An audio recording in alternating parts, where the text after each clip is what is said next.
Boa noite a todos. A paz do Senhor, a paz do Senhor a você aí que um dia irá me assistir. Que essa palavra possa entrar no seu coração.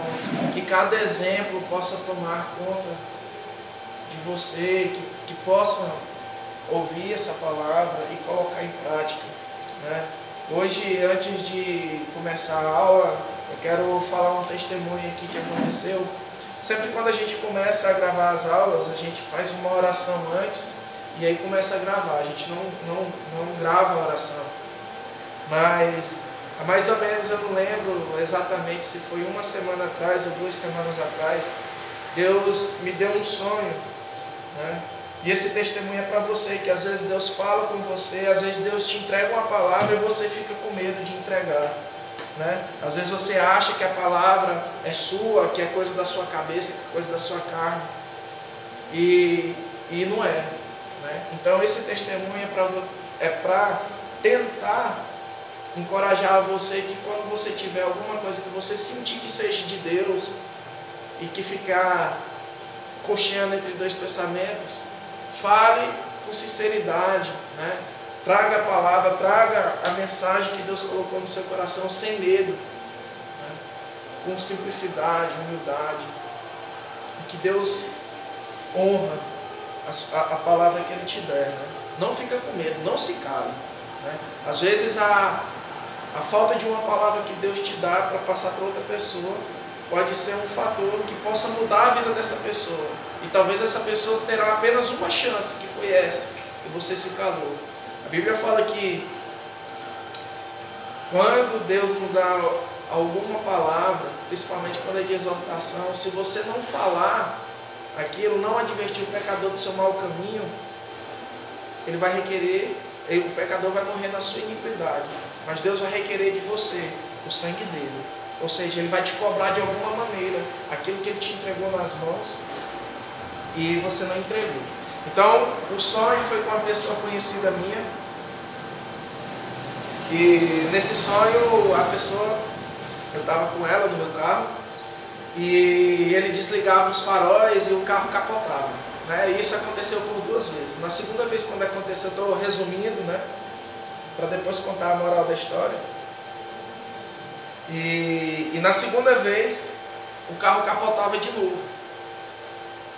Só que nessa segunda vez a gente era sacado pelo carro.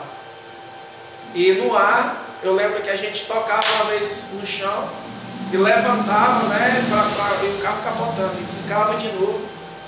E eu falava com essa pessoa, falava assim, ó, cara, infelizmente por causa da tua imprudência, nós vamos morrer. A não ser que Deus tenha misericórdia e escute a nossa oração. E nesse momento eu orava a Deus, dentro do sonho, né? Nessas frações de segundos. E eu via claramente um anjo descendo do céu, vindo para perto da gente. É como se ele colocasse uma bolha invisível, um campo de força invisível, onde a gente tocava o chão, mas não se machucava, até quando o carro parou. E eu lembro que eu falei para essa pessoa,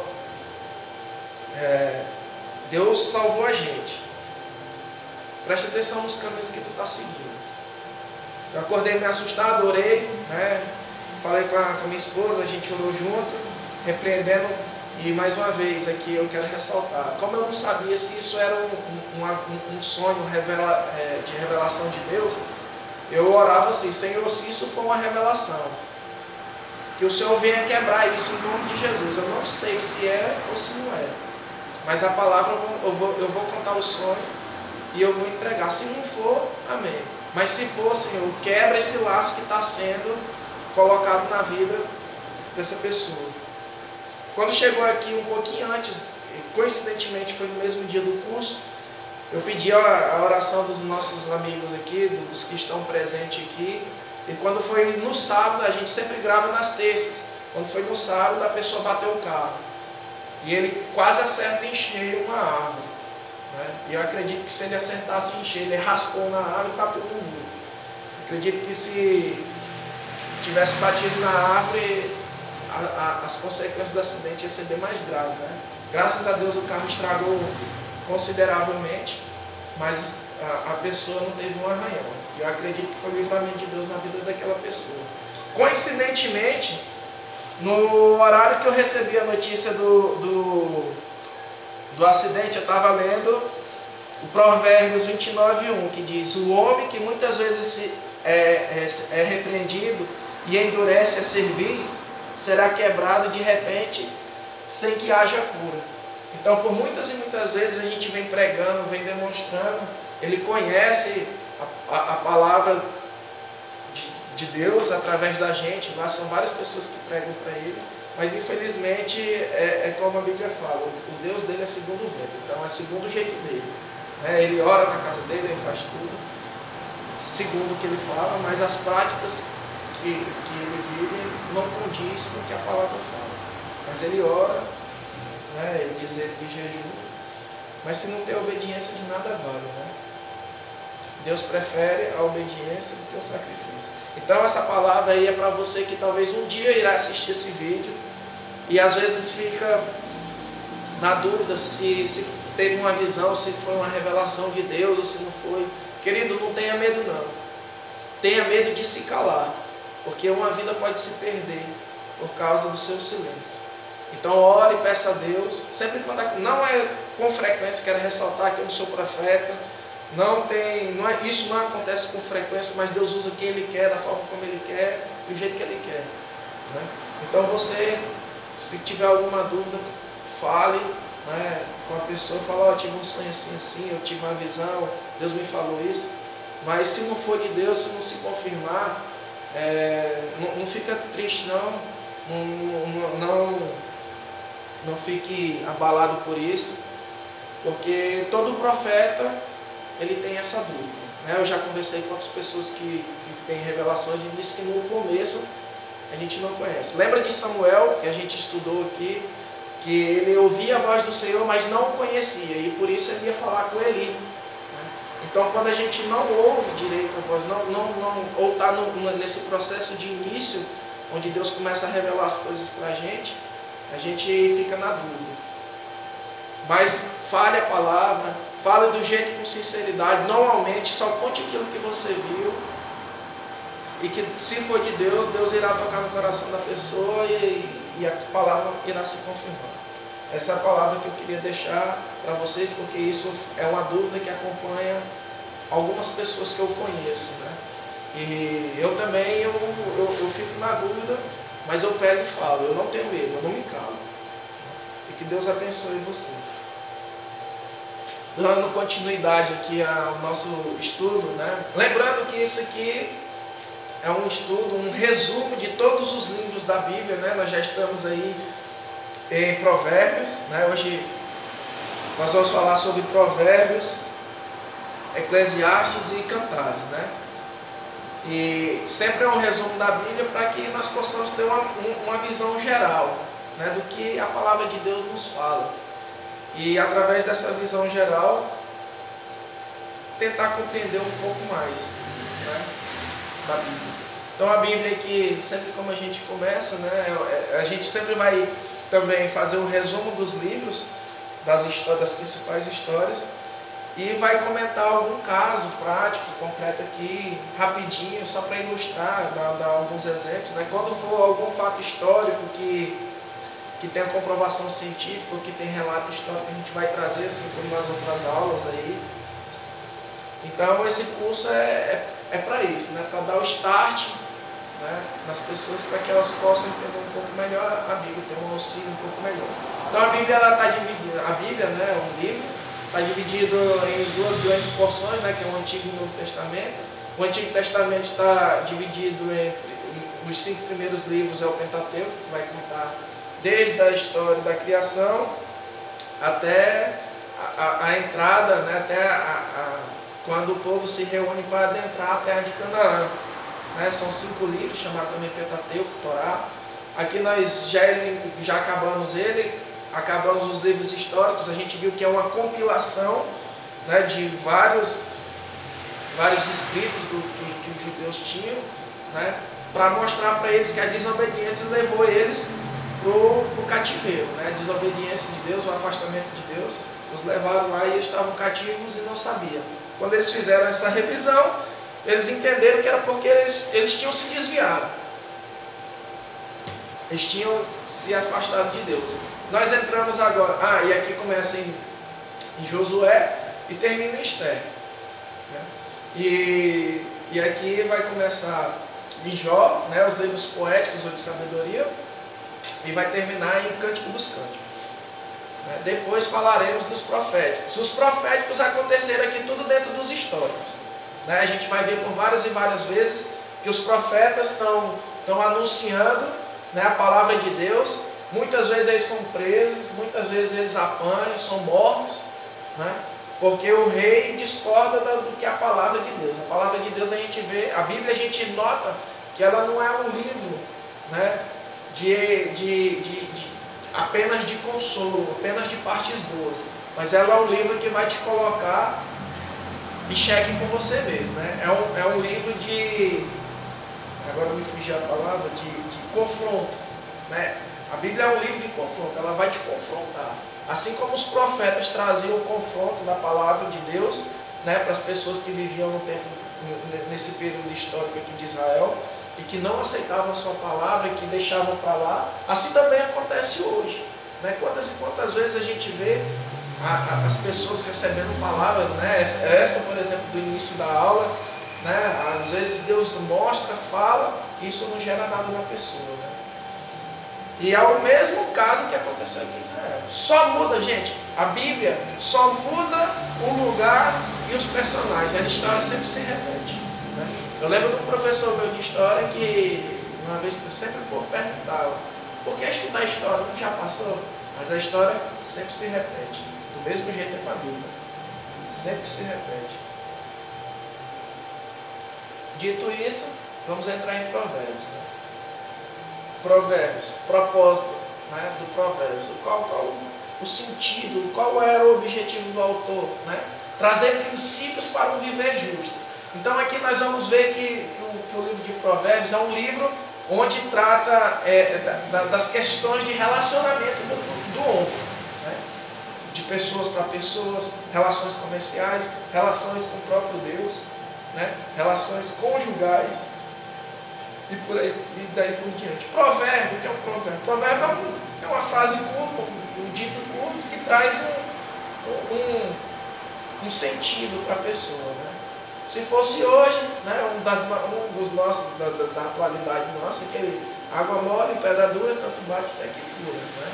Não está na Bíblia, mas isso é um provérbio, né, popular. Né? Casa de ferreiro, espeto de pau. Então traz moral, né? Moral de história. Né? Água mole e pedra dura, a pessoa tenta até conseguir furar a rocha, né? Até conseguir o seu objetivo. Na casa de ferreiro, espeto de pau, né? A pessoa tem alguma habilidade e dentro daquela habilidade ele é negligente com a sua própria casa, com ele mesmo. Né? Então, Provérbios é isso, né? Vai tratar dessas questões de relacionamento. Né? A maioria dos provérbios foi feita por Salomão. Ezequias, no seu tempo, mandou escrever, descobriu alguns provérbios de Salomão e mandou escrever também. Esse é Agur, Lemuel, e tem uma pequena parte que ninguém sabe de onde é que é. Lembrando, não sei se eu vou comentar na próxima aula, e entre outros. Né? Então, esses provérbios aqui, os autores foram esses e outros. Né? Nem sempre dá para identificar quem foi que escreveu a Bíblia, né? Cada um dos seus livros. Data, 960 a 686 a.C., que vai coincidir com a época em que Salomão, né? O início de Salomão e próximo ali ao cativeiro babilônico, né? No finalzinho ali. Então ele foi escrito nesse período. Né? Considerações iniciais. É um livro que trata do cotidiano e suas relações com seus semelhantes. Né? Isso aí eu pulei um pouquinho, né? Mas aí vai trazer isso, né? O cotidiano das pessoas.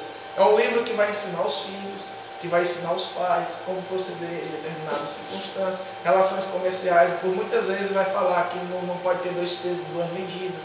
Né? Essa questão de estar enrolando os outros.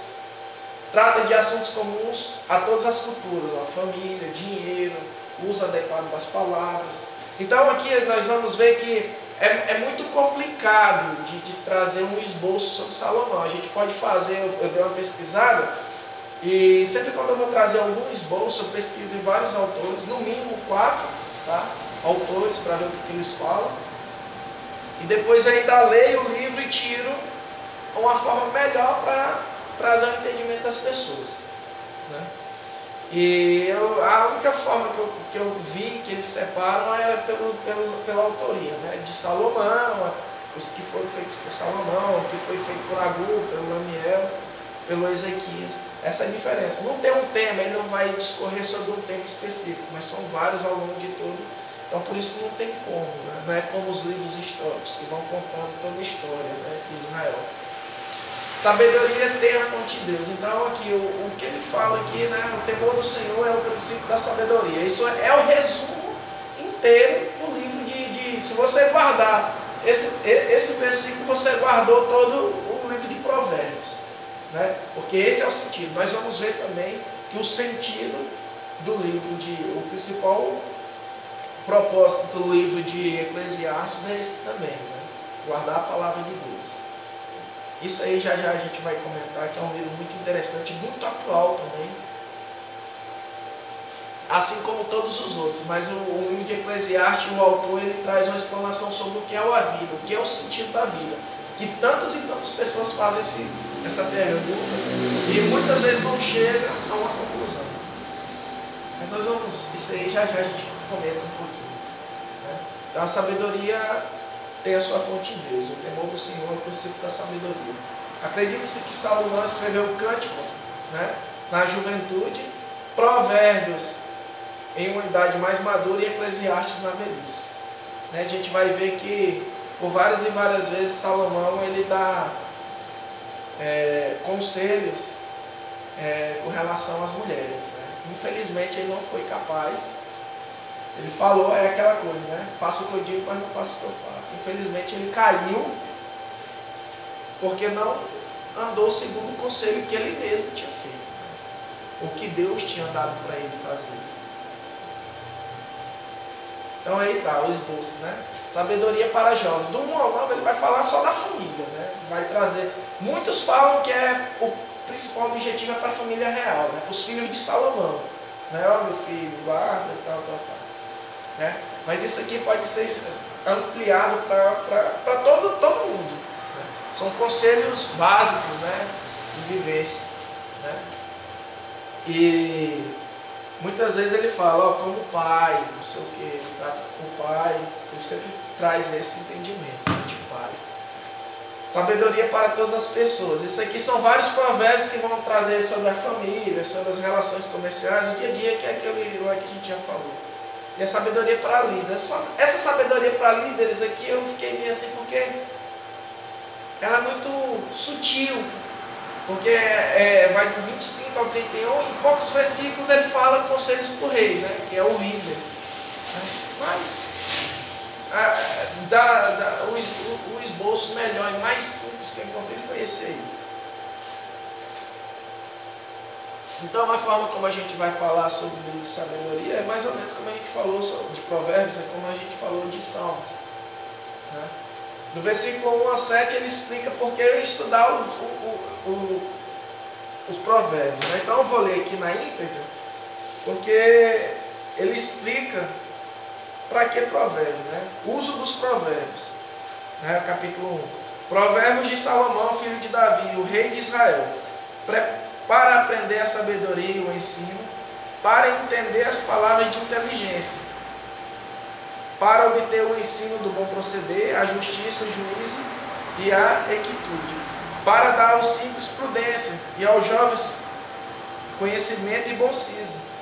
Ouça o sábio e cresça em prudência, e o instruído adquire habilidade, para entender provérbios e parábolas, as palavras e enigmas dos sábios.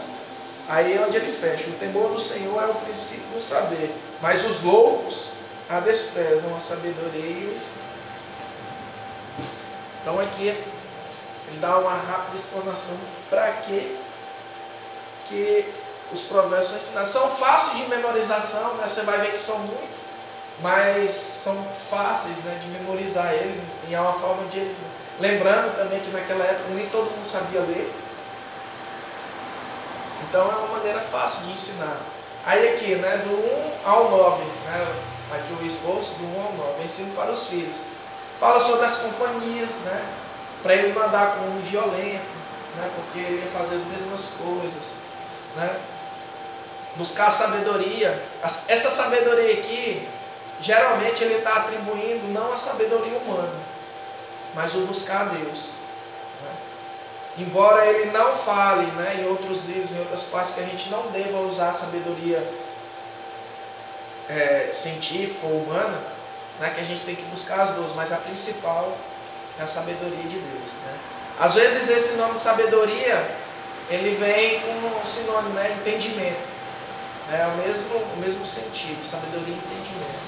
Honrar o Senhor com seus bens, ele fala, honra o Senhor com os primícios da tua renda, tal. Advertências contra a mulher adulta, né? E esse aqui foi quando Salomão caiu, né? Aqui está os versículos onde fala mais incisivamente, né? Incisivamente. Advertência contra a mulher adulta, fala que a mulher adulta é pior que a morte. Advertência contra servir de fiador, né? Quantas igual, lá do lado da minha casa, tem uma mulher que perdeu uma casa, são 2 terrenos grandes, porque foi fiador de uma pessoa, a pessoa não pagou e perdeu a casa. Às vezes a pessoa vai com boa intenção, não que o outro não esteja com boa intenção, mas muitas vezes a gente, o coração do homem é enganoso e corrupto, assim como a palavra fala, né? E aí adquiriu uma dívida e foram lá e tomaram a casa da mulher. Hoje a casa lá é uma casa grandona, só o terreno, sei lá, vale talvez uns 600 mil, 500 mil. E a mulher perdeu a casa. E ele fala, na advertência contra servir de fiador. Tem um momento aqui desses versículos aqui, não sei se está aqui nesses aqui, mas ele fala assim, ó, se tu for fiador, vai lá e foge, desfaz, não corre o risco não. Então são vários, e isso aqui ele está falando para os filhos dele. Lembrando, né, que aqui a sabedoria, ensinamentos para os filhos. Mas esse não quer dizer que é só para os filhos. Isso aqui a gente serve para nós mesmos. Né? Aqui também tem um versículo que fala: bem-aventurado o varão que não anda segundo o conselho do ímpio, não se detém no caminho dos pecadores e não se assenta à roda dos escarnecedores. Né? Isso serve para nós. Se nós não tivermos nenhum objetivo de propagar a palavra de Deus, nós não devemos estar no meio dessas pessoas. Lembra que Pedro negou Jesus porque estava sentado na roda dos escarnecedores. Né? Além do que era para ele fazer, mas se ele não estivesse lá, ele não tinha negado Jesus. Ele podia não estar perto, mas se ele não estivesse lá também, ele não tinha, porque ninguém ia querer ele. E isso serve para a gente. Né? Tem até um provérbio nosso também agora, atual: me diga com quem tu andas, eu te direi quem tu és. Nem sempre isso é uma verdade, no sentido que eu posso estar no meio de uma boca de fumo lá pregando para a pessoa. Eu estou com ele, mas a minha intenção é fazer a luz do Evangelho brilhar na vida dele. Agora, se eu ando no dia a dia com as pessoas, é porque eu tenho alguma afinidade. E a Bíblia fala que trevas e luz não podem se juntar. Aqui nós vamos passar para o segundo, né, tópico, né, do esboço. Sabedoria para todas as pessoas. Eu escolhi uns assim que são os mais comuns, né? Assim, são bem interessantes. Tem vários, mas assim, eu acho que são os mais comuns assim, para a gente, né? Acho que para todo mundo, né? No geral, tanto para quem é cristão quanto quem é. Vale lembrar aqui que esse livro de Provérbios, se a gente seguir o que ele fala, a gente vai ter o caráter de Cristo, né? Nós vamos desenvolver os frutos do Espírito. A Bíblia fala, né? No muito falar, não falta transgressão, mas o que modera os lábios é prudente. Às vezes a gente fala tanto que a gente acaba pecando. Às vezes a gente está num lugar e isso eu já presenciei por várias vezes também. A pessoa um começa a falar alguma coisa, às vezes até mal do outro, aí o outro pega e está ouvindo, aí começa a meter a língua também. Lá em Tiago fala que a língua é um pequeno órgão, mas ele controla. Quem controla a língua controla o corpo inteiro. Né? Fala que uma faísca incendeu toda uma floresta, né? Querendo dizer da língua. Né? Então, olha o que o provérbio fala: não muito falar, não falta transgressão, não falta pecado, não falta iniquidade, mas o que modera os lábios é prudente. Né? A Bíblia lá também fala assim, ó, seja tardio em falar, tardio em irar. Esteja sempre pronto para ouvir, tardio em falar, tardio em irar. A gente vai ver que nas cartas tem muito a ver, principalmente Tiago, né?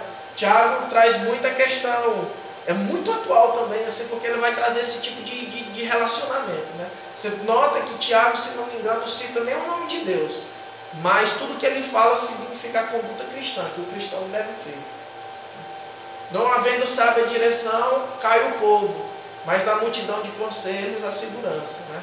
Então, assim, muitas vezes as pessoas querem fazer uma coisa, isso já aconteceu demais comigo, só que eu sempre pergunto, por mais que eu esteja determinado a fazer aquilo que eu quero fazer, mas eu sempre pergunto a várias outras pessoas, porque eu sempre faço uma analogia. Quando você está jogando dama ou xadrez, para quem joga, isso aí é comum, você está vendo o jogo. Às vezes você está jogando com uma pessoa bem inferior a você no jogo, né? E você não está vendo a situação. E outra pessoa também que às vezes é bem inferior a você, que está fora do jogo, que não consegue ter sua habilidade, vê uma jogada simples e que você não está vendo. Esse é o exemplo mais prático sobre isso. Então na nossa vida, tudo que a gente vai fazer, busca a direção primeiro de Deus e segundo das pessoas, de algumas pessoas que estão próximas a você. De repente ela está vendo uma coisa que você não está vendo e que pode trazer um fracasso na sua vida, pode trazer, sei lá, alguma coisa ruim. Por quê? Porque você não escutou o conselho, né? Aqui existem algumas versões que falam assim, não havendo sabe direção, caiu o povo, né? Mas a multidão de conselhos, a sabedoria. Aqui a versão minha é segurança, né? Então você fica muito mais confiante, né? Eu acho interessante aqui, fazendo só mais um parênteses aqui, para terminar esses exemplos, lá no hospital, onde o Vitor trata, né, o Hospital do Câncer de Barretos, que oferece um belo tratamento humanizado, toda decisão que é tomada em conjunto, por todo o corpo médico, toda a equipe médica, né? Então, ontem, quinta-feira passada, o Vitor passou mal, eu tive que levar ele lá. Quando eu cheguei hoje para conversar com a doutora que nunca consulta ele, ela pegou e falou, não, a gente já tinha discutido o caso e tal, não sei o quê, então pode ficar tranquilo que... Assim, eu achei interessante, né, porque eles discutem, né, na multidão de conselhos a segurança. É diferente de um médico só falar e dar um diagnóstico, né? Agora quando junta todo mundo, né, cada um tem uma opinião, o consenso chega e é mais difícil errar dessa forma. Quem ama a disciplina, ama o conhecimento, mas o que aborrece a repressão é estúpido. Quantas e quantas vezes? Eu não vou citar povo fora não, nós vamos falar das nossas falhas, das nossas chaves que nós precisamos melhorar dentro da igreja. E não é só na nossa, gente, é em todas as igrejas. Muitas pessoas se aborrecem porque é repreendido, né? Eu vou sair da igreja porque não sei o quê. Acontece alguma coisa que alguém contraria ela, numa atitude que ela está errada. Olha o que o provérbio fala. Aquele que aborrece a repreensão é estúpido. Não quer se consertar.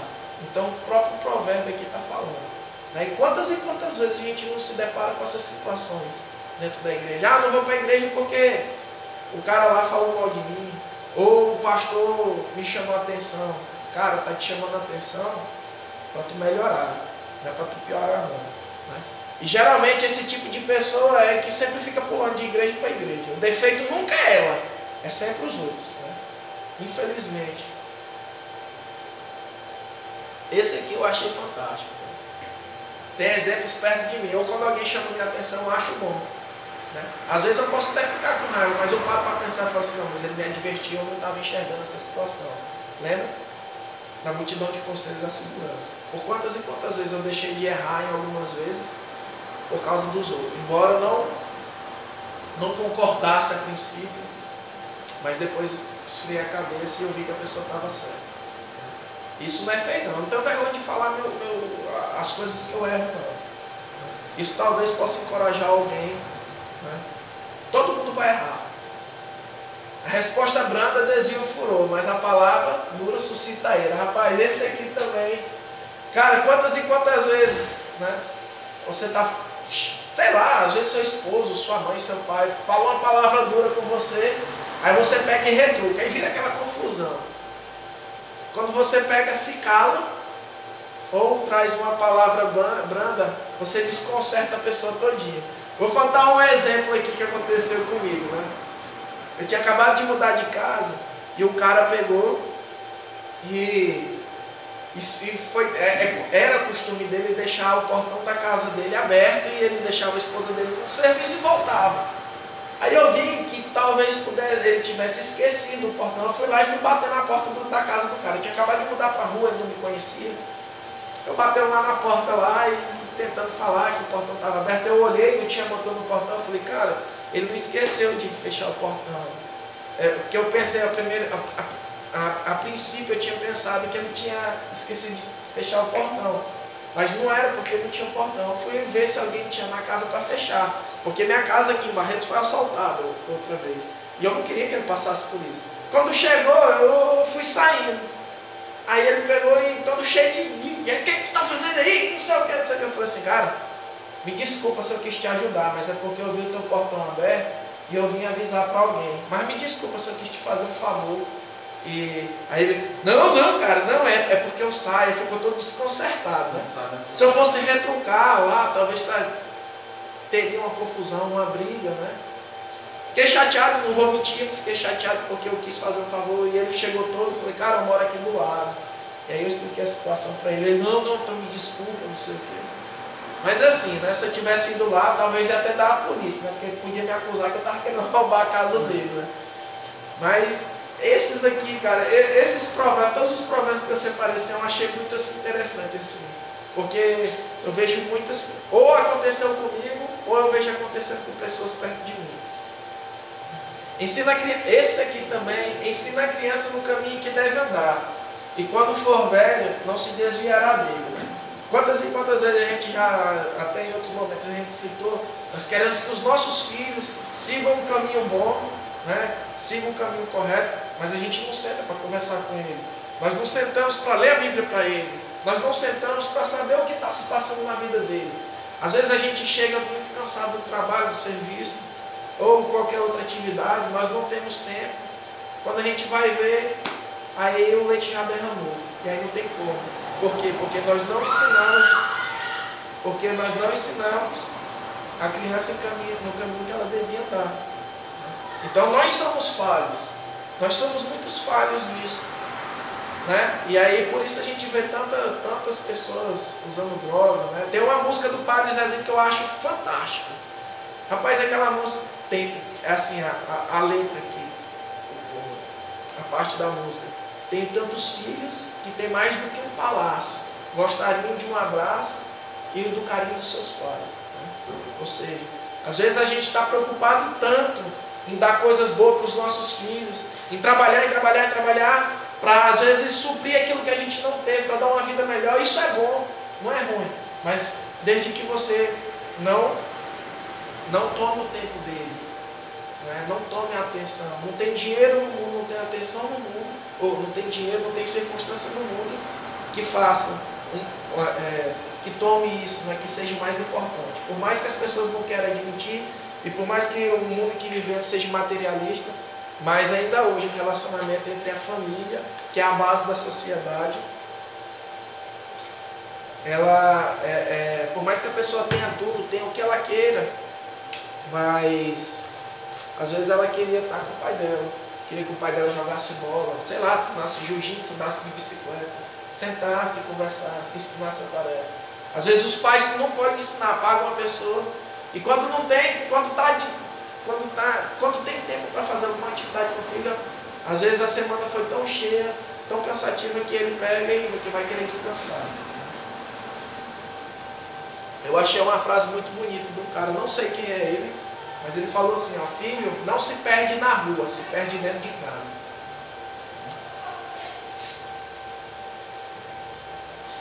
Aqui nós vamos para a terceira parte de provérbios, né, sabedoria dos líderes. Quem se mete em questão ali é como tomar pelas orelhas um cão que passa no meio da rua. Cara, esse aqui uma vez eu estava presenciando, estava sentado numa roda, e uma pessoa postou uma frase que não era dela no Facebook, mas ela postou como se fosse. Rapaz, uma pessoa começou a falar no peito, não sei o que não é seu, e todo mundo falando, rapaz, o que tu tem, deixa o cara cabeçudo lá, e falando, rapaz, eu saí de perto porque eu vi assim a bobeira, o erro que ele estava indo, rapaz, larga de ser bobo, cara, tu tá se metendo aí, ainda citei esse provérbio aqui para ele, falei, rapaz, tu tá se metendo em questão ali, cara, tu não tem nada a ver com isso. É como pegar um cão, pega um cachorro aí pelas orelhas que vai passando para tu receber, vai te morder todinho. Mas infelizmente, olha, se eu contar quem é, não vou contar não, porque o nome é que fala o fuxico, mas vocês caem das pernas de quem é. O que desvia os ouvidos de ouvir a lei, até a sua oração abominável. Esse aqui, eu vou falar de um contexto que eu vejo muito comum. As pessoas não estão nem aí, a todo momento elas têm a oportunidade, de ouvir a palavra de Deus, mas não querem. Às vezes, querem ouvir num momento de extrema dificuldade, muito extremo, não que Deus não vai ouvir, mas a gente vê que quando passa um momento de dificuldade, elas voltam a fazer tudo que elas queriam, não está nem aí para Deus. Só querem as partes boas da Bíblia. Mas a Bíblia fala que o mesmo Deus que é o Consolador, é Deus de justiça, é ira, é o Deus da vingança. Né? Então a gente vê isso aí, as pessoas se desviam ao curso, né? O que a gente comentava agora há pouco. A igreja, sei lá, deve ter umas 150, 200 pessoas. Das 150, vem 5. Às vezes assistir aqui, lá no Abno também, que está tendo estudo também lá com os meninos lá, no Abno vai mais uns 5, o resto. E olha o que a Bíblia fala, o que desvia os ouvidos de ouvir a lei, até a sua oração será abominável. O que encobre a sua... Essa aqui também, rapaz, essa tinha mais outras, mas assim, dos mais, eu gostei mais desse, assim, talvez por causa da minha convivência aqui com o pessoal. Aqui, ó. Aí tá funcionando. Fica de olho também, ó. O que encobre a sua transgressão jamais prosperará, mas o que as confessa deixará e alcançará misericórdia. Né? Eu lembro aqui dessa passagem aqui lá do fariseu e do publicano. O fariseu, Senhor, o Senhor sabe que eu te sigo, o Senhor sabe que eu sou justo e não sei o quê. O publicano chegou lá, todo na humildade, falou, Senhor, eu não sou digno nem de levantar os olhos, porque eu sou errado, sou isso, eu sou aquilo. Isso eu estou aumentando um pouquinho aqui, né? Mas a Bíblia traz essa linha de sentido. Né? E a Bíblia fala aqui, Jesus fala que o publicano saiu justificado e o fariseu não. Né? O que encobre suas transgressões, ou seja, o que não confessa suas falhas, jamais prosperará, mas o que as confessa deixará e alcançará misericórdia. Mas as que confessa e deixa, alcançará misericórdia. A transformação, meu querido, é um processo às vezes muito rápido, mas na maioria das vezes é um processo muito lento e demorado. Não se frustre, não que você vá parar de lutar contra você mesmo, porque a luta contra a carne é uma luta constante, e vai ser até o fim da vida. Mas não se frustre porque você errou. Mas também não fique omisso aos seus erros. Não faça de sua falabilidade uma justificativa para o seu erro. Mas lute até o fim. E não lute para você mudar o seu caráter. Aquilo que está te fazendo errar. Nunca se torne convivente com o seu erro. Eu, Fabrício, acredito que nós perdemos a nossa salvação quando a gente perde esse senso. Porque se você, esse senso de estar pedindo perdão a Deus, quando você convive com o pecado, e isso não gera arrependimento, não gera uma tristeza dentro de você, querido, bote suas barbinhas de molho, porque você corre um sério risco de estar bem afastado de Deus. Nós nunca vamos deixar de errar, mas a gente sempre... Essa é a conclusão que eu chego, que a gente tem sempre que estar nos pés de Jesus. Paulo fala, né, o bem que quero fazer, isso não faço. Mas o mal que eu não quero fazer, esse aí é que eu faço. Mas ele dá a entender, olha o que ele fala. O bem que eu quero fazer, eu não faço. Mas o mal que não quero, ele estava lutando por uma transformação. E olha que para mim, Paulo foi o maior pregador. Pegou mais que Jesus. Jesus falou, aquele que crê em mim fará obras maiores que eu faço. O homem que muitas vezes repreendido endurece a servir, será quebrado de repente, sem que haja cura. Às vezes a pessoa vai errando. Isso aqui eu fui lendo e fui... Eu nem vi que estava aqui embaixo. Pode ver que não tem relação com o outro. Um está num capítulo, o outro está no outro. O que cobre essa transgressão não prospera. Aqui fala, aquele que foi repreendido e não aceita a repreensão, esse é o tolo, né? Cadê? Que ama a disciplina e não o conhecimento, mas o que aborrece a repreensão é estúpido. O homem que muitas vezes é repreendido e endurece a serviço será quebrantado de repente, sem que haja cura. Às vezes a pessoa faz tanta coisa errada porque ela quer, porque ela perdeu esse senso de santidade, de busca de santidade, de briga com a carne dela, né? A carne, gente, às vezes a gente... Deixa eu fazer um parêntese aqui. Às vezes a gente vem muito falando na carne. Às vezes quem está na igreja não sabe nem quem é. Mas a sua carne sabe o que é? Os seus desejos, né? É você não aceitar a repreensão. É fazer aquilo que você quer. Aquilo que é contra o princípio de Deus, né? Aquilo que você tem sobre conceitos. Isso é a carne, né? Mente, vontade e emoção. Você agir por impulso. Isso é sua carne. Né? Essas obras aí nos levam para o inferno. A Bíblia fala lá em Gálatas, acho que 5:22. Os frutos da carne, os frutos do Espírito e as obras da carne. Né? E isso aqui é tão comum também, né? A gente conhece. Eu tenho certeza que cada um aqui, você que está me escutando, e cada um conhece alguém que sempre faz um monte de coisa errada e sempre fica se justificando e ainda acha ruim. Olha o que a Bíblia fala. Vai ser quebrado sem que haja cura. Não havendo profecia, o povo se corrompe. Essa aqui também, para as pessoas, né? Não sei se vocês sabem, mas existem algumas linhas cristãs, né? Denominações cristãs, que não acreditam em profecia, não acreditam no Espírito Santo, né? Os dons do Espírito. Né? Hoje mesmo a gente começou a contar aqui uma revelação que Deus deu, né? Um testemunho que aconteceu com a gente. Né? 30. Hã? O meu não tem o versículo 30. Não, 29 e 30. Às vezes é eu que errei ali, viu? Mas deixa eu dar uma confirmada aqui, Provérbios 29. Não, mas tá certo, eu acho. Eu não entendo. Não, só vai no 27.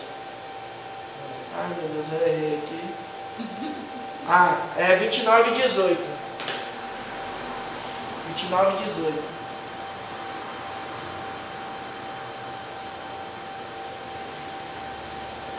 Né? Rapaz, a gente vê tanta coisa, né? O Espírito Santo nos alertando. A Bíblia fala que Deus nunca faz nada, uma coisa grande, algum plano dele, pronto, sei lá, para um país, para alguma coisa, sem antes revelar o seu povo. E as pessoas não acreditam que Deus... Eu lembro que antes de eu começar a vir para a igreja, eu lembro que era uma das dúvidas que eu falava, rapaz, se Deus existe, rapaz, aonde é que Deus, por que Deus não fala com o povo?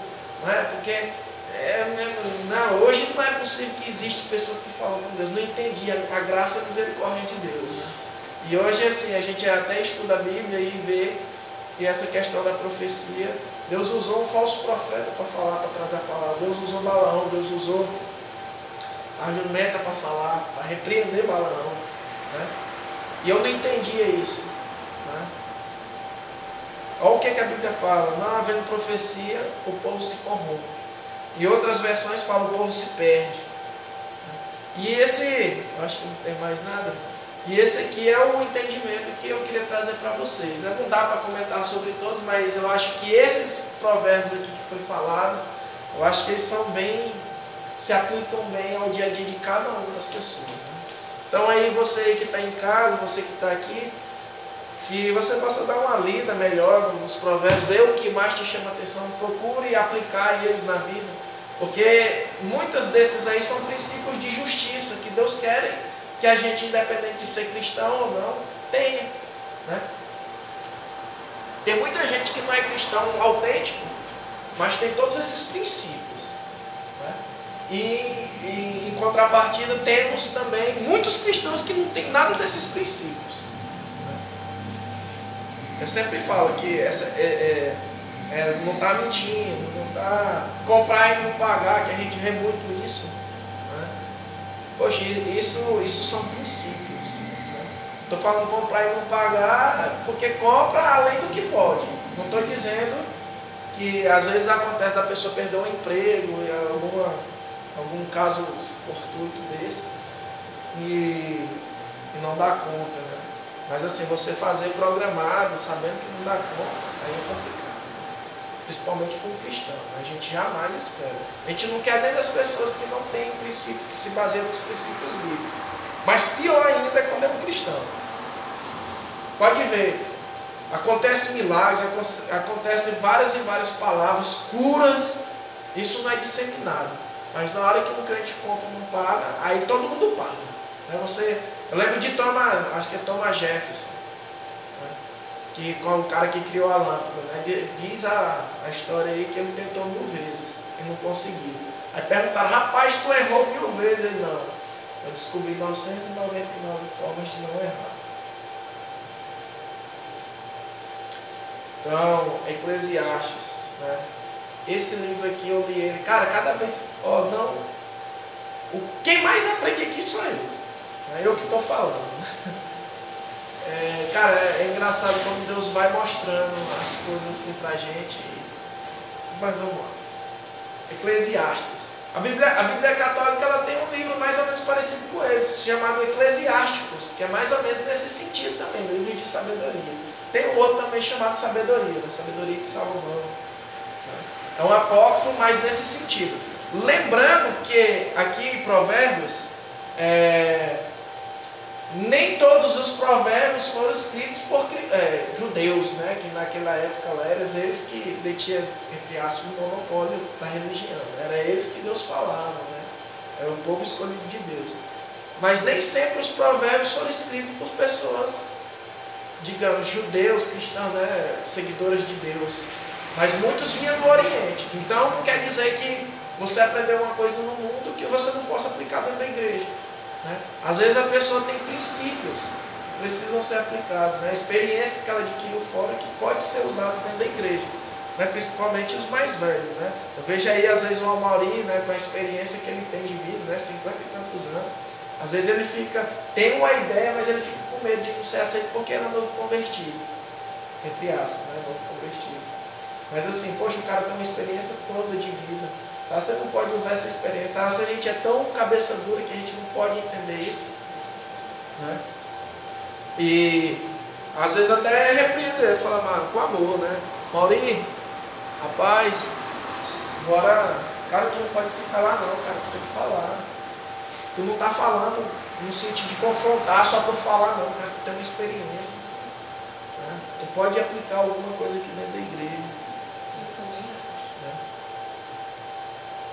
Lembra, na multidão de conselhos há sabedoria ou segurança, né? Agora tu imagina as pessoas velhas. E aqui a gente vai ver, né, o que Salomão escreveu em sua velhice, né? Conta a história. A busca pelo sentido da vida. Rapaz, quantas e quantas vezes? Deixa eu só ver aqui para não pular.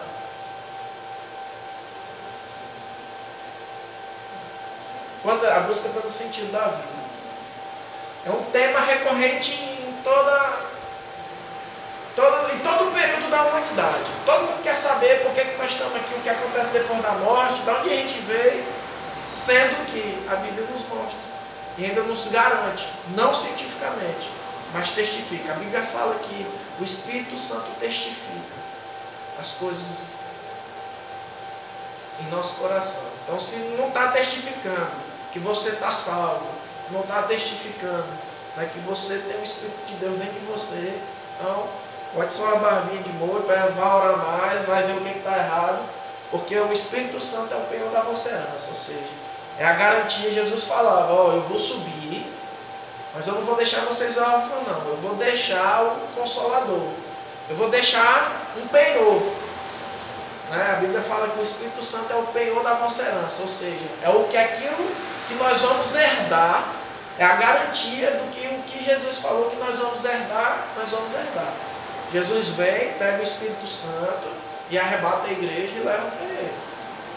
Então é o penhor. Penhor é aquilo que você faz uma compra. Sei lá, comprar um computador. Eu vou penhorar. Às vezes você vai lá e deixa algum outro objeto de valor. Ou pega algum empréstimo, né? Não, o que tu vai me dar de garantia? Não, deixar alguma coisa. Geralmente é uma coisa que vale muito mais do que aquilo que tu pegou. Porque é para garantir que você vai lá e vai voltar e vai honrar o seu compromisso. Então a Bíblia fala que o Espírito Santo é o nosso penhor, o penhor da nossa herança. O penhor daquilo que, rapaz, isso é muito forte. Rapaz, é tremendo demais. E quando você vê que Deus deixou uma coisa muito mais preciosa do que nós mesmos, o Espírito Santo aqui para tomar conta da gente, para nos dar os dons. A Bíblia fala que o Espírito Santo ia nos guiar por toda a verdade. E aí tem gente que despreza esse penhor, né? Despreza os dons do Espírito. Cara, eu vejo os dons do Espírito como armas espirituais para a igreja. Cara, se tu não tem, para mim hoje, para mim, a Bíblia fala de profecia, né? Assim, mas eu acho que hoje, o tempo que a gente vive, eu acho que, talvez seja até uma bobeira que eu vou falar, mas eu acho que o discernimento de Espírito talvez seja hoje o dom mais precioso que nós temos, né? Dons do Espírito. Não mais do que o amor, né? Que é o dom de todos os dons, mas o discernimento de Espírito hoje, para tudo que acontece dentro da igreja, eu acho que é o mais importante, junto com profecia. Né? A gente viu ali que se não tiver profecia, o povo se corrompe. Né? Mas os dons do Espírito são essas armas. Né? Deus fala contigo que é assim, te alerta das coisas de errado. Então aqui o homem sempre teve essa curiosidade de saber de onde a gente veio e para onde a gente vai. E a Bíblia nos fala. Nós viemos de Deus, nós saímos de Deus soprou, a gente saiu de dentro de Deus. Né? Quando a gente vai soprar, o pulmão está dentro, o ar está dentro dos nossos pulmões. Então você saiu de dentro de Deus, você é muito precioso, você é muito importante para Deus. Né? Você é parte de Deus. E aí a gente está aqui para cumprir um propósito que Ele colocou para a gente, uma coisa que Ele sonhou. Você já é um vencedor. São não sei quantos milhões de espermatozoides. Deus foi lá, olhou para você e falou: você vai nascer, eu quero você. Você é vencedor. Só de você nascer, você já é um vencedor. E aí a busca pelo Espírito Santo, essa busca. E quando a gente vai morrer, só tem dois lugares: o céu e o inferno. E a Bíblia é bem clara. Tem gente, o inferno é aqui. Não, porque Jesus, quando vinha explicar as coisas, ele veio para revelar parte das coisas espirituais. Ele veio revelar o Pai, veio revelar o reino de Deus. E lá ele fala que tinha um lugar que o fogo nunca apaga, né? E o germe nunca morre. Haverá dor e ranger de dente. Jesus não estava brincando. Eu estou falando isso porque tem religiões que falam que não existe o inferno. Jesus não estava brincando, não.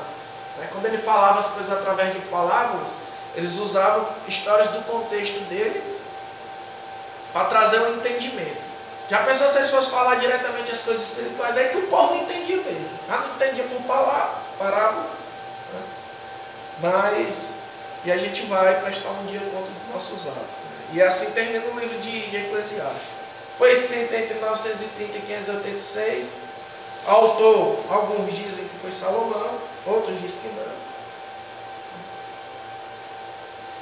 Considerações iniciais. Em hebraico, o livro recebe o título de um pregador, né? E em algumas versões também vem isso, né? Um pregador. Oi? Texto base, tudo é vaidade. Né? Cara, eu acho fantástico quando Salomão, né? Porque às vezes se fosse um pobre falando, não, é porque o cara é pobre. Mas Salomão foi o homem mais rico do seu tempo, mais sábio. A Bíblia fala aqui em Eclesiastes que tudo que os olhos dele viu, ele fez. Tudo aquilo que ele desejou, ele fez. Rapaz, ó o que o cara fala. E ele chega a essa conclusão que tudo é vaidade. Mas ele chega a essa conclusão que tudo é vaidade, que tudo é futilidade. Essa vaidade que ele fala é futilidade, é coisa que não tem sentido real, é coisa passageira, nesse sentido, sabe? É coisa fútil, coisa que é desprezível, sem a presença de Deus. Então, o livro inteiro, Salomão busca o sentido da vida. Ele para, observa e ele quer entender o sentido da vida. E ele vê que tudo que ele tem... Parou. E ele vê que tudo que ele tem, todos os bens que ele tinha... Rapaz, uma vez a gente fez uma conta aqui, eu não sei se era 42 toneladas de ouro que ele recebia por ano, ou era 420 toneladas. Só de imposto, ainda fora o que ele pegava, o que... Né? Então, olha o que ele fala, né? Tudo é vaidade. Segundo a tradição, o livro foi escrito na velhice. Né? Ele tinha se desviado, Salomão se desviou. Né?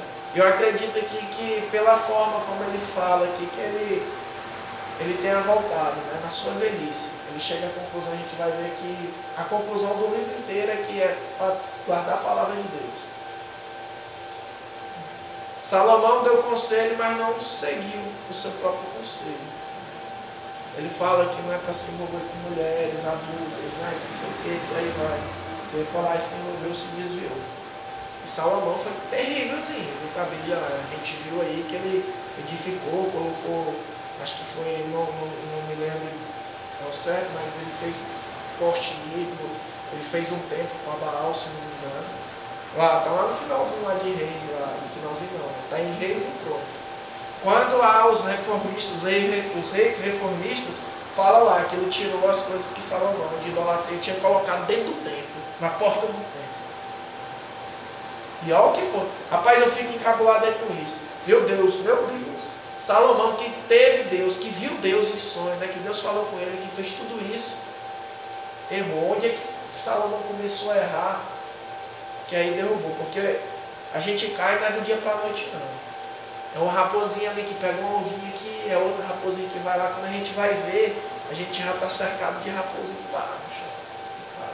E eu fico encabulado. É uma preocupação sempre que eu tenho. Meu Deus, não deixa eu me desviar, não deixa eu cometer as coisas erradas e me deixar por certo, e encobrir a minha transgressão, não, pelo amor de Deus. Aí ele começa, tudo é vaidade, né? Capítulo 1, ele para, eu imagino Salomão parado assim, igual esse cara aqui que eu coloquei, igual esse aqui de sabedoria, de provérbios, parado analisando a situação dele, né? Olhando sentado em algum lugar, algum palácio dele, e olhando, o dia nascendo, o dia se pondo, o rio correndo para o mar. Ele para e começa a olhar os fenômenos naturais e algumas coisas que aconteciam com o povo, né? Aí ele fala assim, ó, não vejo nada de novo, né? Tá tudo acontecendo, tudo se repetindo. Mais uma vez aqui Salomão falando, né? Igual eu falei para vocês, a Bíblia só se repete. Só se repete. Só muda o lugar e os personagens. Aí ele começa, a vaidade das possessões da sabedoria. Aqui eu acho que é o ponto máximo, assim, né? Aqui no capítulo 10, 2:10, aqui ele vai falando, né, que ele construiu obras, fez palácios, fez vinhas, tinha rebanho, ou seja, tinha muito dinheiro, tinha sabedoria, ele lia e tal, e trabalhava muito, e não sei o que, ele buscava, né? Isso aqui para as pessoas que trabalham muito, né? A gente comentou em Provérbios lá para ensinar o filho o caminho que deve andar. Então aqui ele fala também da questão do trabalho, trabalhar demais para juntar, às vezes não desfruta, né, daquilo que às vezes... Eu conheço um cara muito rico na Imperatriz, para tu falar com ele, meu amigo, é difícil. Eu conheço assim, eu sei quem é o cara, mas é muito difícil falar com ele. O cara tem 50 e tantos anos, está com problema de pressão, colesterol, coração, diabetes e infelizmente trabalhando, às vezes nem pode desfrutar daquilo do seu trabalho. E Salomão fala que se tu trabalha e não desfruta, não adiantou de nada. Aí fala aqui, né, que tudo que ele desejou ele fez. Eu fiz uma rápida pesquisa falando sobre o suicídio. falando sobre o suicídio. Né? Aí aqui então aqui a gente vai ver Salomão falando das possessões que ele tinha, né, de todo o dinheiro, toda a riqueza que ele tinha, da sabedoria que ele tinha, das pessoas que trabalham muito e não desfruta, às vezes acumula tanta coisa, não tem nem para quem deixar. Né? Ele fala aí, ele cita um cara que não tinha mulher, que não tinha filho, não tinha nada, só trabalhar, vai deixar para quê? Para que tanto trabalho? Né? Para que trabalhar tanto e não poder desfrutar? Aí fala aqui no versículo 10 que tudo que desejou ele fez. Rapaz, um cara para falar um negócio desse, ele tinha que ter muita... Né? Aí eu fiz isso aqui Salomão está explanando sobre saber, lembra que ele quer saber qual o sentido da vida. Né? E aqui pode ver possessões, sabedoria, trabalho. Ele vai elencando esse monte de coisa. E ele não vai encontrando nada, nenhuma satisfação em tudo aquilo que fala. Ou seja, o vazio que há dentro das pessoas que só pode ser preenchido com Deus. Você pode ter dinheiro, você pode ter uma família boa, você pode ter o melhor trabalho do mundo, mas sempre vai faltar algo dentro de você. E esse algo é preenchido por Deus. E aqui eu fiz essa pesquisa aqui falando do ranking de suicídio. Essa aqui veio, acho que é de 2014 a 2015, esqueci de colocar a fonte. A Índia, 258.775. A gente nota que a Índia tem, parece que 33 milhões de deuses. É o sistema de casta, onde se você é a estratificação da sociedade. Se você pertence a uma... Aí tem os ricos, tem os pobres, tem não sei o quê, aí tem, se não me engano, a mais peba, das mais discriminada, acho que são, parece que os Dalits. Então, assim, se um rico está lá andando no meio da rua, está carregando alguma coisa, ele chama assim: ei, Dalit, vem cá, carrega isso aí para mim. Aí o cara tem que ir lá e carregar. Então, não pode nem pisar na sombra dos Dalits, das outras pessoas. Né? É porque faz tempo que eu li sobre isso aí.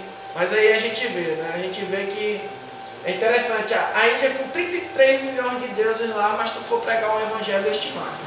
Em algumas regiões. Tu pode pregar de tudo, tu pode falar de tudo. Mas tu chegar lá falando de Cristo, eles querem te matar. Vira e mexe sair, reportagem falando. China também, um grande país. O país mais populoso do mundo.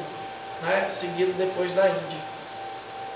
120 mil. A mulher aqui ainda tem lugar na China que ela é vendida como escrava. Existem fetos de bebês vendidos no supermercado, assim como a gente compra palmito. Né? Se não me engano, no Japão também. Então a gente vê um nível de perdição, de falta de evangelho, de falta de Deus. Né? Estados Unidos é uma nação muito rica, né? Também um grande número de...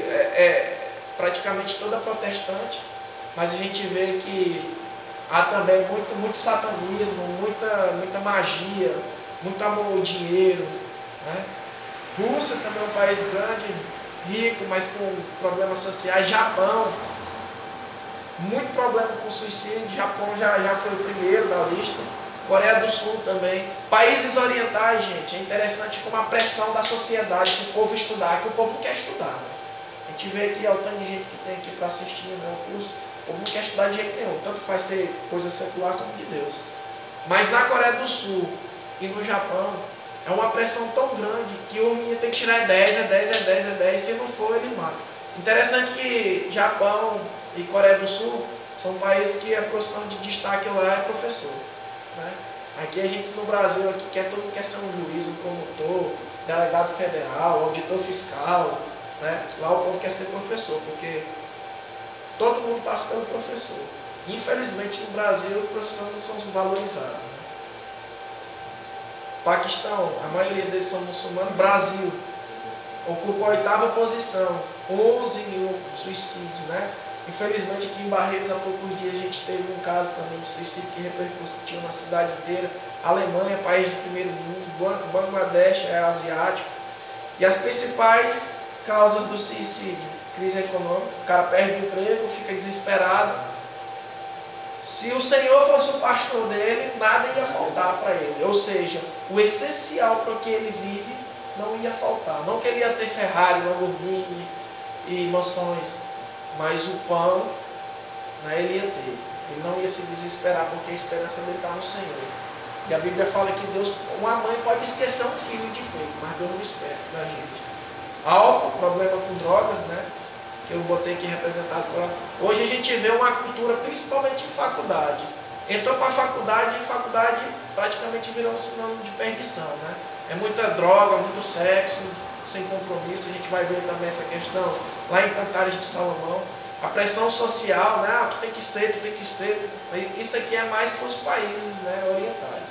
Tu tem que ser, tu tem que ser, tu tem que ser, tu tem que ser o melhor. Isso aqui gera depressão nas crianças lá e tal. É interessante que o Augusto Cury ele descobriu a síndrome do pensamento acelerado. Isso aqui é uma coisa que eu já vinha notando pelas atividades. Na maioria das vezes quem faz as atividades do Vitor é ele tem 7 anos, então eu acompanho ele nas tarefas de casa, na maioria das vezes. E eu vejo coisas que era cobrado na 3ª, na 4ª série, sendo cobrado do Vitor agora que ele está no correspondente ao 1º ano. Cara, o Vitor tem 7 anos. Mesma coisa. Rapaz, isso é inadmissível, cara. E aí o Augusto Cury descobriu essa síndrome. Antes era tratado como depressão, não sei o quê. Aí ele fez uma pesquisa e descobriu essa síndrome do pensamento acelerado.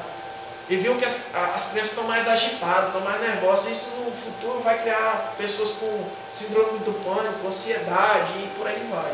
São transtornos psicológicos que ela vai desenvolver, né? Depressão, problema de família. Então, a gente vê que pode-se ter dinheiro, que pode-se ter uma religião, às vezes até o cristianismo, né? Mas se você não tiver intimidade com Deus, pode haver suicídio, pode haver vício, pode haver tantas e tantas coisas ruins, né, acontecendo na nossa vida, né? E Salomão está falando disso, né? E é interessante aqui sempre ressaltar que Salomão foi um cara muito rico, que teve, olha o que ele fala, tudo que desejou ele fez, tudo que desejou ele fez, né? Então aqui, sinal de que dinheiro é bom, maravilhoso. Se fosse para ser rico, eu acredito que Deus faria o rico, mas ele não ia, ele conhece meu coração, não estou dizendo que eu ia me corromper, mas Deus sabe. Às vezes a Bíblia fala que enganoso e corrupto é o coração do homem. Às vezes talvez eu mudaria se eu tivesse muito dinheiro, né? Mas eu sempre falo para Deus, eu quero ter a oportunidade de ajudar pessoas não apenas com a palavra, não levando só mensagem, mas ajudando também a dar um carinho, né? Igual o pessoal no hospital hoje teve várias distribuições de presentes, né? Tem uma menina que eu conheço lá, que foi uma das que levou os presentes lá, que mora em Ribeirão. Toda segunda-feira ela distribui cento e tantas marmitas, né? Então, né, Jesus sempre despediu o povo, né? Pregava, mas ele sempre dava o pão, né? Estava preocupado com as pessoas, né? Nessa questão social. Então eu peço a Deus, Senhor, se for para mim ficar rico ou não se perder, então me dê condições para me ajudar mais pessoas, para me investir no reino, para ajudar a creche escola lá no Haiti, lá agora outro terremoto, né? Olha o tanto de coisa ruim que acontece no Haiti. Talvez se lá as pessoas tivessem, igual foi nas Ilhas Fiji, que eu fui pesquisar uma vez, estava lendo um livro e falando das Ilhas Fiji, que fica lá perto da Austrália lá. Eram totalmente idólatras, canibais e por aí vai. Entrou um missionário lá, converteu todo mundo. Os rios voltaram a brotar, a natureza foi restaurada, né? Igual a Bíblia fala, né? Se o povo que chama pelo meu nome se arrepender, jejuar e orar, eu sararei a sua terra. As terras das Ilhas Fiji, o povo se arrependeu em massa, né? Talvez se no Haiti se tivesse arrependido em massa também, talvez não estaria vivendo do jeito que está, né? Se não me engano, a religião lá parece que é voodoo. Aí aqui Salomão fala, né, há tempo para tudo, né? Ele para, há tempo para plantar, para colher, né? E por aí vai, ele vai falando um monte de coisa. Quantas e quantas vezes a gente quer botar o carro, os bois na frente do carro, o carro na frente dos bois, né? A gente não espera, não entende, a gente quer fazer porque quer, porque não vai dar tempo. Mas a Bíblia fala que tudo tem o seu tempo, né? Não que você vai ficar de braços cruzados, mas que você continue buscando a Deus na presença e tudo no seu tempo vai acontecer.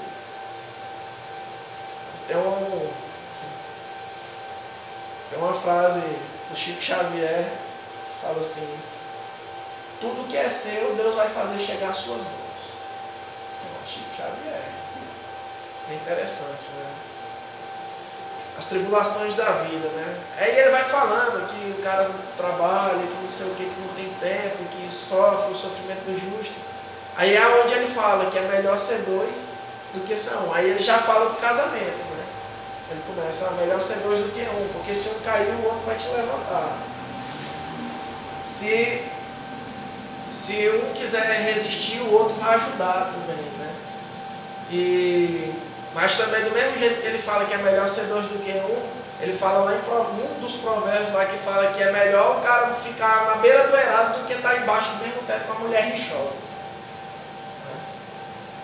Do que estar junto da mulher adulta. Né? Então ele dá esse exemplo aqui, mas quando você encontra uma pessoa que tem os mesmos princípios, principalmente bíblicos, né? Outra coisa que eu quero, né, fazer uma correlação com tudo aquilo que a gente viu. Uma das condições para que Deus abençoasse o povo era não casar com pessoas estranhas, né? de outras nações, ou seja, que não fossem fiéis a Deus. Então, do mesmo jeito, isso serve para nós hoje. Cara, quantas vezes as pessoas procuram pessoas para casar, para namorar fora da igreja? Você está pegando em outras nações. No começo é tudo muito lindo, mas depois vai haver divergências. Não que você não vai conseguir, né, converter. Deus não vai te usar para converter a pessoa, mas é muito mais fácil ele te desviar do que tu converter. Lembra do que Paulo fala?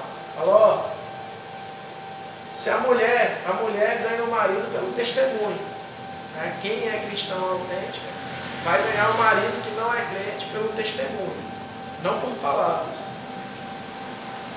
Aí fala que tem que conservar o casamento, mas fala também que se o outro que não é convertido quiser deixar a esposa que é convertida e é autêntica, que ele pode deixar. Então é interessante, né? Esses conselhos de Salomão, né? O provérbio que eles escreveu. Do mesmo jeito é a gente. Vamos buscar a pessoa. Olha como é a pessoa na casa dela, na rua, para saber como é que ela vai ser. Porque do jeito que ela é fora, ela é. Isso não tem. Se a pessoa não respeita a pai, não respeita as pessoas mais velhas na rua, não faz nada em casa, rapaz, quando casar vai te dar problema. Pode ter certeza. Dificilmente isso, e essa exceção é quebrada. A loucura de votos precipitados, né? Isso aqui eu achei interessante, que ele vai falando assim, que as pessoas fazem voto e não cumprem. Né? Aí ele dá o conselho, se você fizer um voto, vai lá e faz logo, cumpre logo. Porque Deus não se agrada de todos. Quando fizeres votos a Deus, não cumpriram, Deus não se agradará de você. E fala assim, é melhor do que você não faça. Às vezes nós estamos dentro da igreja, a gente se empolga com um louvor, sei lá, com alguma pregação. Eu vou fazer isso, Senhor. Quando dá 2 horas depois ele esquece. Então não faça, fica caladinho, né? Então aquele lá que muito fala tem transgressão. Olha aquele problema. Então fica caladinho, não faz nada não. De vez em quando não dá umas empolgações dessas, daí eu fico, não é quieto. Falar dos outros é fácil, né? Eu quero falar de mim, eu falo logo aqui porque eu sei de mim. Né? Comparado à sabedoria e à loucura. Aí eu coloquei esses 2 versículos aqui. É melhor estar no velório do que no banquete. Rapaz, mas é interessante, não? Que, poxa, mas por que, rapaz? Estar no velório é melhor do que estar no banquete. O sentido aqui é que ele está buscando o sentido da vida. Quando ele fala que é melhor estar no velório é porque ele está vendo o fim de todo mundo. E que nós precisamos de Deus. Embora ele não deixe isso explícito, mas o que ele está falando assim, todo mundo um dia vai morrer. Precisamos de Deus. Do que estar em um banquete. Quando tu está num banquete, geralmente quem vai para a igreja nunca está, porque a vida está uma beleza, está uma maravilha. Rapaz, se eu estivesse lá no Maranhão, rapaz, muito dificilmente eu ia estar na igreja. Muito dificilmente. Mas aconteceu o que aconteceu, hoje eu estou aqui, graças a Deus, que Deus fez cair as escamas dos meus olhos. Mas é nesse sentido, é melhor estar no velório. Porque tu está vendo ali a dificuldade da vida, tu está vendo para onde nós vamos. Pode ser que aconteça alguma coisa que mude a nossa concepção com relação a isso. Né? Melhor a repreensão do sábio do que ouvir a canção. Ali a gente já falou, né? A gente já viu ali nos provérbios, que quem dispensa a repreensão é tolo. Então, quando você vê alguém fazendo alguma coisa errada, que você vai ajudar ele para ele não fazer aquilo lá e ele achar ruim, então tu já sabe que aquela pessoa é tola. É a Bíblia que está falando, né? A gente viu. Mas isso é interessante porque é uma característica mesmo de pessoas insensatas, né? A repreensão, quando não aceita a repreensão. Aí fala que moderação é boa, em tudo é bom, avaliação da mulher. Essa moderação aqui é interessante, né? Tudo demais é defeito. Né? Aí ele vai discorrer um pouquinho sobre isso, a gente já está se estendendo muito, mas ele vai discorrendo sobre isso aqui, ele fala assim, ele chega à conclusão, ó, seja moderado.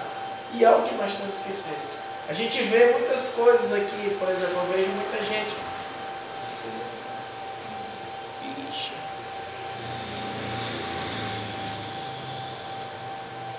A gente vê tantas pessoas, não vou comer isso porque faz mal, vou só comer isso aqui porque faz bem para isso. Cara, é o equilíbrio. Todo mundo vai morrer, todo mundo vai envelhecer, o povo não quer envelhecer, não quer, sabe? Então é moderação. Tudo em excesso faz mal. Né? A mocidade, faça tudo, mas lembre-se de que Deus pedirá contas. É interessante, né, que Salomão ele dá um conselho, ó, faz tudo que tu quiser, mas lembra que um dia tu vai prestar conta. E aqui, no 12, ele pega e fala assim, a velhice, né, tem o título da velhice. Lembra do teu Criador nos dias da tua mocidade, antes que venham os dias maus e digas, não tenho prazer neles. Cara, fui parar um pouquinho, fui dar uma lida, meu Deus, abre o entendimento. Num versículo aqui atrás ele fala que é para fazer de tudo, mas lembra que tu vai prestar conta. No outro aqui ele fala assim, lembra do teu Criador no dia da tua mocidade. Às vezes a gente faz pinta e borda, né? E às vezes a gente sofre consequências por causa disso, consequências que não tem mais conselho. Outro dia eu vi um cara que morava aqui no Brasil, foi embora para o Canadá, estava estudando uma das melhores faculdades lá, e aí começou a encher a cara e festa e tal, não sei o que. Bateu o carro, ficou não sei quantos anos deitado numa cama. Hoje ele é como se ele tivesse mal de Parkinson, ele anda todo assim, ó. Só que, né, levou a vida do jeito que quis. Aconteceu um acidente com ele, graças a Deus ele não morreu, mas ele leva a história dele para conscientizar as pessoas para não fazer o mesmo que ele fez. Aí o que acontece? Aí ele fala, antes que venham os dias maus, ou seja, acontece alguma coisa, algum acidente, por exemplo. Aí o cara fica preso numa cama, não tem o prazer mais nos meus dias. Mas olha como é que ele viveu a intensidade da vida. Né?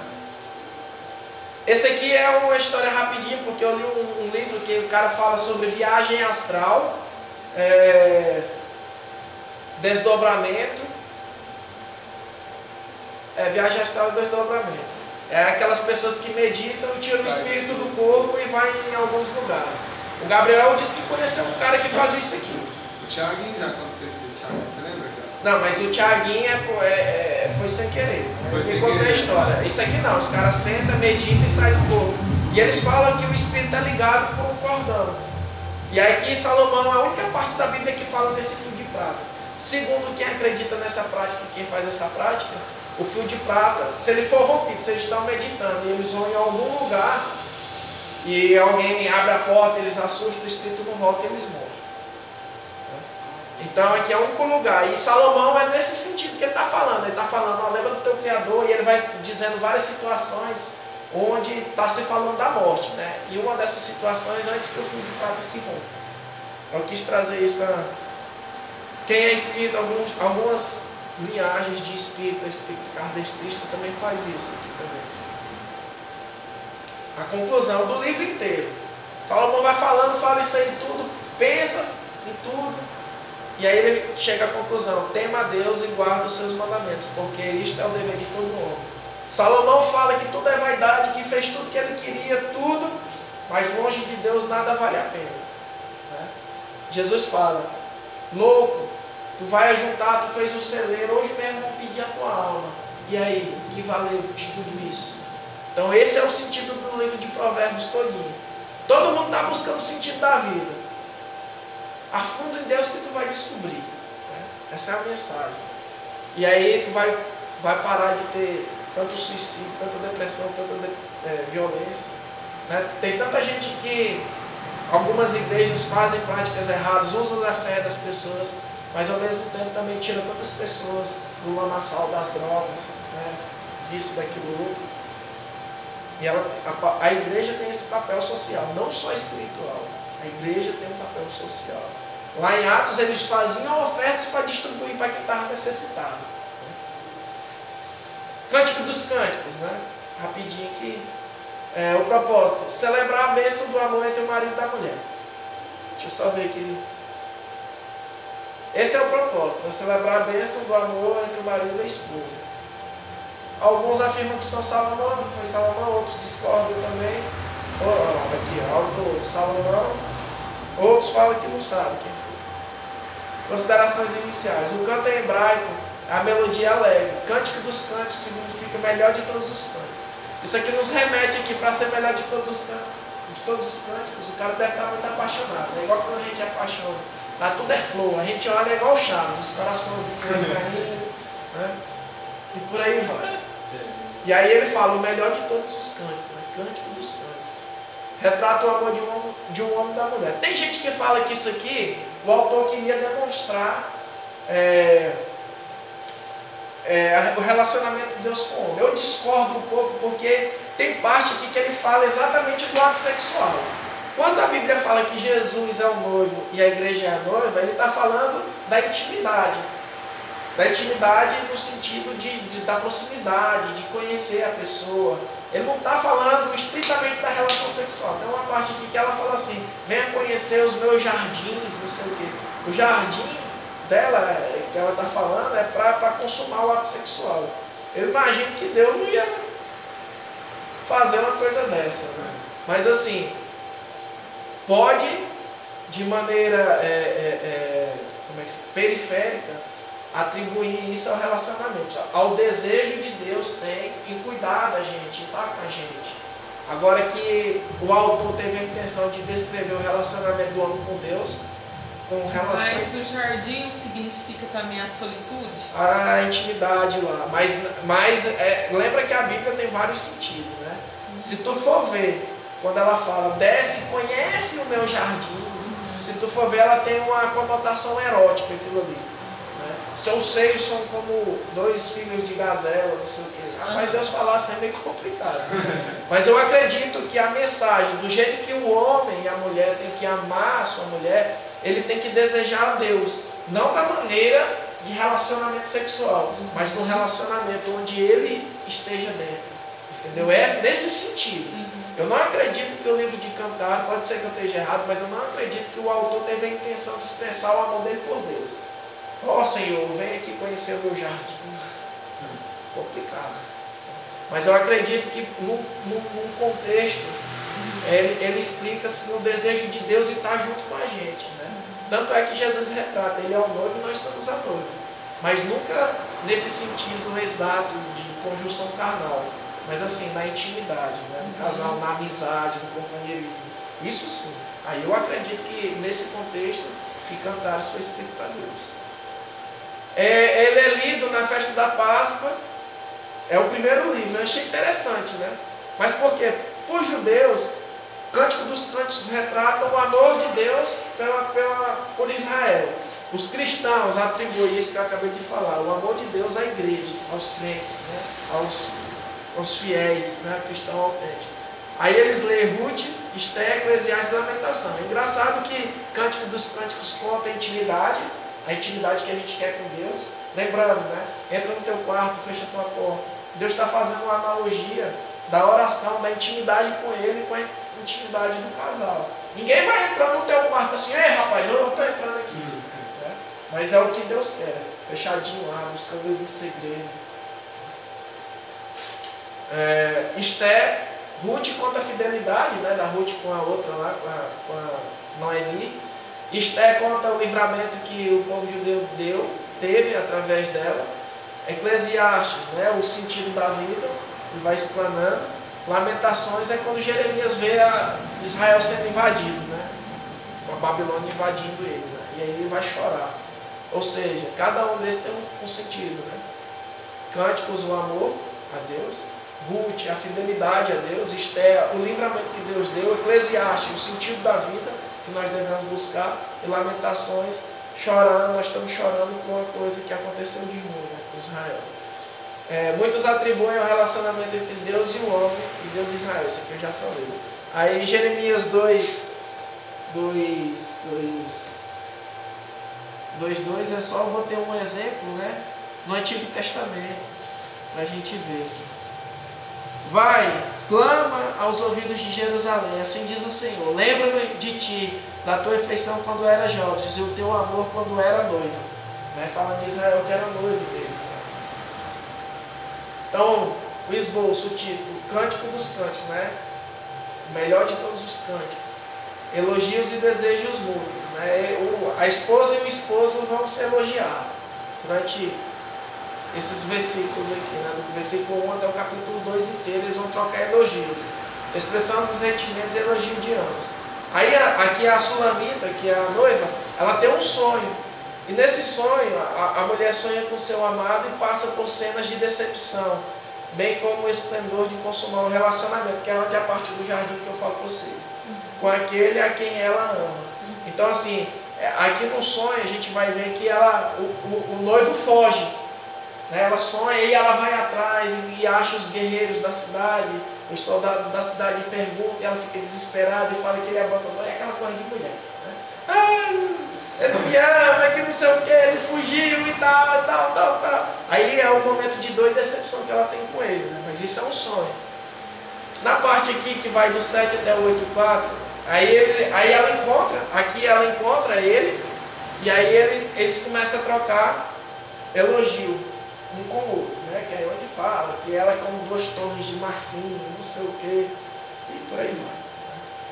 Que tem essa conotação mais, digamos, erotizada. Né?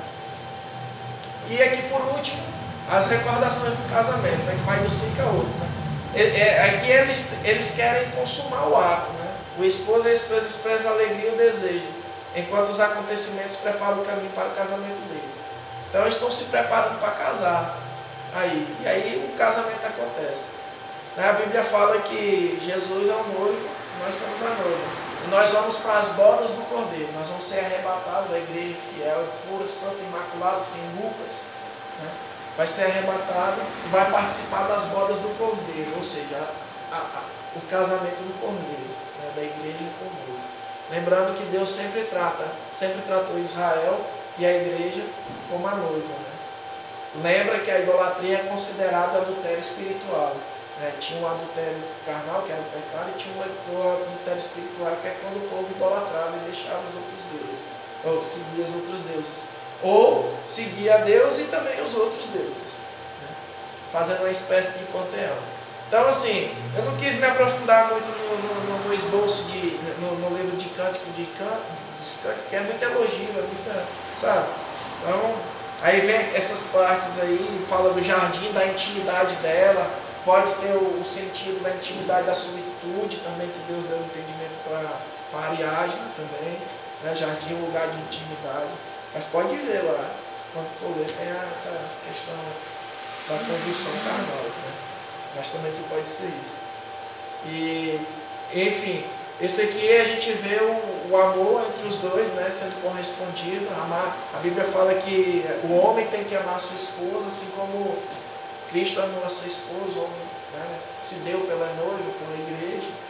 Então esse aqui é o que a gente não pode esquecer. Vai tratar do relacionamento dentro dos padrões de Deus, né, entre o homem e a mulher. É interessante, né, porque assim, quem se diz cristão só de nome, acha que o pecado de Adão lá no paraíso foi o ato sexual que ele teve com Eva, que é representado pela maçã. Por isso que a maçã traz essa questão da